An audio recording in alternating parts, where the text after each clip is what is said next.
کیا خوش نصیب ہیں وہ زندگیاں اور وہ گھرانے اور جگہ جہاں اللہ کے فرشتے اکٹھے ہوتے ہیں، قرآن سن رہے ہوتے ہیں. کتنی برکتیں ہوتی ہیں گھروں میں، کتنی برکتیں ہوتی ہیں. ہر آدمی کو رونا ہے، برکت نہیں، نحوست ہے، پتہ نہیں بندش ہے، پتہ نہیں کیا ہو گیا. ہم تو یہ کہا کرتے ہیں کہ کسی کو بندش کرنے کی اب ضرورت ہی نہیں ہے، ہماری بدعمالی ہی کافی ہے بندش کرنے کے ہونے کے لیے. کسی کو کرنے کی ضرورت نہیں، کسی کو جادو کرنے کی کیا ضرورت ہے، ہم نے خود ہی بہت جادو کر رکھے.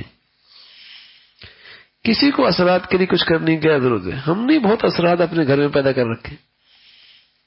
جھوٹ وہاں ہے، غیبت وہاں ہے، بدگمانیاں وہاں ہے، گندا لٹریچر ہمارے گھروں میں ہے. ہر وقت دنیا کے تذکرے، فیشنوں کے تذکرے، ایک وبا ہے، عذاب ہے. تو کیا ہوگا پھر؟